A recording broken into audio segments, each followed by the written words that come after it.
Hello friends, आप देख रहे हैं आपका चैनल शेयर बाजार विद आयुष और बात करेंगे इस वीडियो में विक्रम सोलार आईपीओ के फर्स्ट डे सब्सक्रिप्शन के बारे में। देखिए, पहला दिन था आज और पहला दिन किस तरीके का बीता है इस आईपीओ का, ये हम समझेंगे इस वीडियो में। हम ये समझेंगे कि किस तरीके का सब्सक्रिप्शन देखने को मिला है ओवरऑल। क्या आईपीओ को अच्छा सब्सक्रिप्शन मिलता हुआ नज़र आया पहले दिन या फिर कोई लो सब्सक्रिप्शन, तो सब कुछ आपको इस वीडियो में पता चल जाएगा। तो आप लोग देखिएगा वीडियो को पूरा ज़रूर, लेकिन उससे पहले अभी तक अगर आपने चैनल को सब्सक्राइब नहीं किया तो ज़रूर सब्सक्राइब कर लीजिएगा। तो दोस्तों, विक्रम सोलार का फर्स्ट डे कंप्लीट हो चुका है। अब 2 दिन और बचे हैं, 20 एंड 21 जब आप इस आईपीओ में अप्लाई कर पाएंगे। 10 रुपये की आईपीओ की फेस वैल्यू है, 315 से 332 का प्राइस बैंड है, 45 शेयर का लॉट साइज है, fresh issue plus offer for sale का कॉम्बिनेशन है ये आईपीओ। 2079 करोड़ का दोस्तों ये आईपीओ है, जिसमें से 1500 करोड़ का तो फ्रेश इशू है, तो बाकी का ऑफर फॉर सेल है 579 करोड़ का। याद रखिएगा, दोनों एक्सचेंजेस पे आपको ये लिस्ट होता हुआ दिखेगा, भले वो बीएसई हो या फिर एनएसई, दोनों एक्सचेंजेस पे ये लिस्ट होगा। इस आईपीओ में एक लॉट में आपको दोस्तों 45 शेयर्स मिल रहे हैं, जिसके लिए आपको 14,940 रुपीज़ पे करने पड़ेंगे। अगर आपको रिटेल में 13 लॉट लगाने तो उसके लिए आपको 1,94,220 रुपीज़ पे करने पड़ेंगे। बट हमेशा एक बार ध्यान रखिएगा, अगर आप रिटेल में सोच रहे हैं कि मैं 13 लॉट अप्लाई करता हूँ रैदर देन कि मैं एक लॉट पे जाऊँ, तो क्या वो एक अच्छी स्ट्रैटेजी है? The answer is no. देखिए, अगर आईपीओ अंडर सब्सक्राइब रहता है, राइट, अंडर सब्सक्राइब का मतलब क्या है कि अगर ये आईपीओ 1 टाइम से भी कम सब्सक्राइब होता है, राइट, 1x से भी कम सब्सक्राइब होता है, तो मतलब होता है कि आप 13 लॉट लगाएंगे तो आपको हो सकता है 13 के 13 लॉट मिल जाए। बट अगर आईपीओ ओवर सब्सक्राइब हो जाता है तो पहली बात तो 13 लॉट आपको मिलेंगे नहीं। अगर आपने 13 लॉट लगा भी दिया और आपको अलॉटमेंट आ भी गया, सिर्फ एक लॉट मिलेगा। क्यों? बिकॉज ओवर सब्सक्रिप्शन में याद रखिएगा सिर्फ एक ही लॉट अलॉट होता है, तो फिर बाकी के 12 लॉट के मेरे पैसे का जाएंगे, वो वापस रिफंड आ जाएगा। ज़्यादा शेयर्स चाहिए तो फिर आप जाइए एचएनआई कैटेगरी, जहाँ पे मिनिमम 14 लॉट्स के लिए आपको अप्लाई करना पड़ेगा, 2,09,000 रुपये पे करने पड़ेंगे। अगर यहाँ पे भी अगर आपको लगता है कि मुझे और आगे जाना है, तो फिर दोस्तों आप जाइएगा बिग एचएनआई में। स्मॉल एचएनआई में मैक्सिमम 66 लॉट लगा सकते हैं, बट वही बात यहाँ पर भी है। फिर बिग एचएनआई में 67 लॉट्स आपके अप्लाई करने पड़ेंगे, 10,09,80 रुपये आपको पे करने पड़ेंगे। वैसे ये बात ध्यान रखिएगा, भले आपको 67 लॉट्स दिख रहे हैं बट इतने लॉट मिलते नहीं है। करीबन दोस्तों लॉट आपको मिलते हैं 14 के आसपास, तो बाकी का जाता है पैसा, तो बाकी का याद रखिएगा जो पैसा है वो रिफंड आ जाता है। बट बिग एचएनआई में अलॉटमेंट आने के चांसेस जो होते हैं वो हायर रहते हैं स्मॉल एचएनआई से, तो इस बात का एक मेजर डिफरेंस है। अब अलॉटमेंट माफ़ कीजिएगा, सब्सक्रिप्शन पे बात करने से पहले हम समझते हैं कि देखिए कितना यहाँ पर हर एक कैटेगरी को ऑफर किया गया है शेयर्स। तो क्यूआईबी को दोस्तों ऑफर किया गया है 49.76%। इसमें यह बात ध्यान रखिएगा, कल के दिन 29.86% जो हिस्सा था वो एंकर्स को एलोकेट किया गया, यानी एंकर्स को ऑलरेडी याद रखिएगा दे दिया गया है। इसके बाद बचता है 19.90% जिसको क्यूआईबीज़ को दिया जाता है, या राइट। और इसके अंदर याद रखिएगा अलग अलग कैटेगरीज रहती है। फिर आती है एचएनआई कैटेगरी, जहाँ पर दोस्तों 14.93% हिस्सा दिया जाता है, जिसमें बिग एचएनआई को याद रखिएगा 9.95%। टोटल मिलाकर बिग एचएनआई के अंदर अलॉटमेंट मिलेगा 9,893 लोगों को। वैसे इससे भी ज़्यादा फिगर होता है, बट ठीक है, समझिए।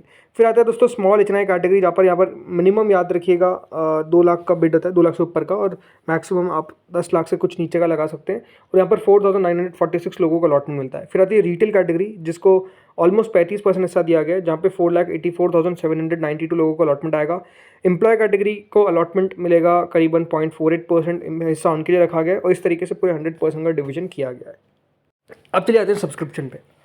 तो पहले दिन के अंदर दोस्तों जो क्यूआईबी कैटेगरी है उनकी तरफ से कह सकते हैं कुछ खास इस आईपीओ में दिलचस्पी नहीं दिखाई गई। वैसे देखिए, क्यूआईबी आप हमेशा एक बात ध्यान रखिए, पहले और दूसरे दिन ज़्यादा पैसा नहीं लगाते हैं, आखिरी दिन ही हमको मेजरली पैसा क्यूआईबी का आता हुआ दिखता है। तो अगर फर्स्ट और सेकंड आपको सब्सक्रिप्शन कम दिख रहा है तो ये कोई दिक्कत वाली बात नहीं है। बट हाँ, पहले दिन सिर्फ 9 करोड़ रुपये क्यूआईबी के द्वारा लगाए गए, करीबन 2,91,000 शेयर्स के लिए बिड आती हुई दिखी। मेजरली पैसा याद रखिएगा आखिरी दिन ही हमको आता हुआ नजर आएगा। फिर आते हैं एचएनआई पे। एचएनआई कैटेगरी पहले दिन के अंदर दोस्तों 4 गुना के लगभग सब्सक्राइब होती हुई दिख रही है। इसका मतलब ये है कि 93 लाख शेयर्स से हमने 3,73 लाख शेयर्स के लिए अप्लाई कर दिया गया है, और 1,200 करोड़ रुपए लगा दिया है किसने? एचएनआई ने। अब यहाँ पे याद रखिएगा जो बिग एचएनआई कैटेगरी है वो 3.9 टाइम सब्सक्राइब हुई है। इसका मतलब ये है कि करीबन 806 करोड़ रुपये लगाए गए हैं बिग एचएनआई की तरफ से। वहीं जो स्मॉल एचएनआई कैटेगरी है वो 4.19 टाइम सब्सक्राइब हुई है। इसका मतलब ये है कि स्मॉल एचएनआई ने करीबन 433 करोड़ रुपये इस आईपीओ में लगा दिए हैं। 31 लाख शेयर के सामने 1,30,00,000 शेयर्स के लिए अप्लाई कर दिया गया है।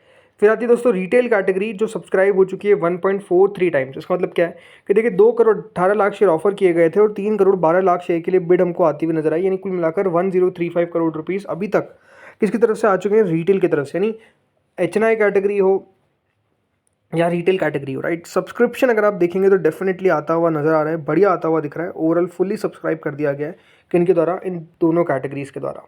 वही अगर मैं बात करता हूँ एम्प्लॉयज़ की, तो एम्प्लॉय कैटेगरी पीछे नहीं है, 1.06 times employ category pre subscribe हो चुकी है, मतलब 10 करोड़ रुपए एम्प्लॉय की तरफ से आ चुका है। इंटरेस्टिंग बात क्या है कि आज जितना पैसा हमको एम्प्लॉय की तरफ से आता हुआ दिखा है, उससे कम पैसा अगर आप देखेंगे आता हुआ दिखा है फ्रॉम QIB कैटेगरी। तो ऐसा होता है, बट हमेशा आखिरी दिन दोस्तों QIBs का पैसा आता ही है, इसमें कोई दोहराई नहीं है। टोटल मिलाकर 1.57 टाइम्स यानी करीबन 2 to 95 करोड़ रुपीज़ इस कंपनी को मिलते हुए दिखे हैं। अगेन अच्छा सब्सक्रिप्शन आप कह सकते हैं आता हुआ दिखा है इस IPO को, इसमें कोई दोहराई नहीं है। अब दोस्तों सवाल उठता है कि क्या करना चाहिए इस IPO में, क्या ये IPO बढ़िया है या फिर अपने आप में कुछ खास नहीं है। सी कंपनी अपने आप में कोई दोहराई नहीं है कि शानदार है। कंपनी के अंदर आपको कोई भी डाउट नहीं होना चाहिए कि कंपनी ख़राब है। कंपनी अपने आप में देखिए धमाकेदार है। प्रॉब्लम क्या है? प्रॉब्लम है वैल्यूएशन को लेकर। कंपनी दोस्तों जिस वैल्यूएशन पे अपना IPO लेकर आई, ये आप कह सकते हैं कि थोड़ा सा हायर साइड पे था। कंपनी चाहती थी उसको नीचे रख सकती थी, बट ठीक है नहीं रखा गया, ये बात अलग है कि रखना चाहिए था बट नहीं रखा गया। बट बात क्या है? बात यही है कि दोस्तों यहाँ पर स्टिल लगता है मुझे तब भी कि लिस्टिंग गेन मिलने के चांसेस है। वो डिपेंड ज़रूर करेगा कि हाँ बाज़ार की कंडीशन किस तरह की है, क्या बाज़ार साथ भी देता है या नहीं, वो भी अपने आप में एक फैक्टर रहेगा। बट ये बात क्लियर है कि देखिए अगर बाज़ार सही रहा तो ये IPO आपको अच्छा लिस्ट होता हुआ दिखेगा, इस प्रकार की पॉसिबिलिटी पूरी पूरी है। क्यों कह रहा है मैं ऐसा? क्योंकि देखिए एक बात साफ़ है कि कंपनी बहुत दमदार तरह की है। मतलब कंपनी का अगर आप फिनेंशियल देखेंगे तो वो आपको काफ़ी स्ट्रॉन्ग नज़र आएंगे। कंपनी लगातार बढ़िया करती हुई नज़र आ रही है, लगातार दोस्तों कंपनी ग्रो करती हुई दिख रही है। कंपनी का कैपेसिटी एक्सपांशन को लेकर प्रोग्राम है कि कंपनी FY27 तक कहती है कि जितनी अभी कैपेसिटी है लगभग कंपनी उसका दोस्तों 5 गुना हो जाएगी। और मतलब आप समझिए कि FY27 तक कंपनी के इस प्रकार के प्लान्स हैं। तो ये अपने आप में दिखाता है कि देखिए आने वाले समय में ग्रोथ होने के जो ग्रोथ आने की चांसेस है वो अपने आप में काफ़ी बढ़िया है। इसलिए वो अपने आप में एक बड़ा पॉजिटिव पॉइंट कंपनी के लिए लेकर आप चल सकते हैं। बाकी कितना लिस्टिंग गेन मिलेगा मेरे हिसाब से, देखिए लिस्टिंग गेन जो मुझे लगता है कि मिलना चाहिए वो लगभग आप कह सकते हैं कि 15% तक है। अब ये एक्सपेक्टेशन से अगेन आपको कोई रिकमेंडेशन नहीं है कि आप मेरे इस कहने पे अप्लाई कर दो या फिर अवॉइड कर दो, बट आई फील कि 15% तक मिलना चाहिए। उससे ज़्यादा मिलता है तो इट्स वेरी गुड। 10% नीचे नहीं में आप लेके चल सकते हैं कि हाँ चलो अगर इससे कम भी मिला तो कितना मिल जाएगा, बट मेरे हिसाब से लिस्टिंग गेन तो मिलता हुआ देखने को मिलना चाहिए, इस प्रकार की पॉसिबिलिटी लगती है। बाकी ये दिखेगा, देखिए लिस्टिंग पर ही कि क्या होता हुआ नज़र आएगा। बट ओवरऑल आज के दिन पहले दिन सब्सक्रिप्शन को लेकर ये कह सकता हूँ कि आपको बाकी सब कैटेगरीज की तरफ से अच्छा सब्सक्रिप्शन देखने को मिला है।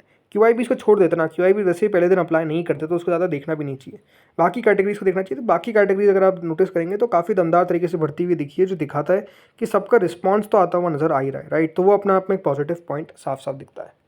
बाकी GMP कितनी है? तो देखिए GMP में तो गिरावट है।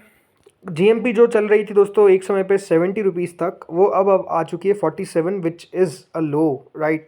जो GMP याद रखिएगा 69 तक ओपन हुई थी, अब बिल्कुल अपने लोस पे चल रही है। मतलब जब IPO आपको खुला हुआ है तब दोस्तों GMP ने अपना लो टच किया है।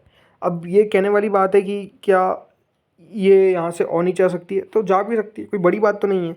बट जैसे मैंने कहा कि सब्सक्रिप्शन पे भी डिपेंड करेगा कि किस तरह की लिस्टिंग देखने को मिलेगी इस IPO की। तो वो सब चीज़ सब्सक्रिप्शन पे भी बहुत डिपेंड करेगी, जो हमको देखना होगा जब फाइनल डे आएगा। बाकी अगर अभी तक आपने अप्लाई नहीं किया तो डेफिनेटली वेट कर सकते हैं, कोई जल्दबाजी नहीं है कि पहला ही दिन है अब अप्लाई नहीं होगा इसके बाद, ऐसा नहीं है। पहला ही दिन है ना, तो 2 दिन बचे हुए, तो फाइनल डे भी अपन डिसीजन ले सकते हैं। बट हाँ, सब्सक्रिप्शन तो ओवरऑल अच्छा ही आया पहले दिन, ये आपको मैं क्लियर कह सकता हूँ। दोस्तों इस वीडियो में इतना ही था। Thank you friends for watching this video.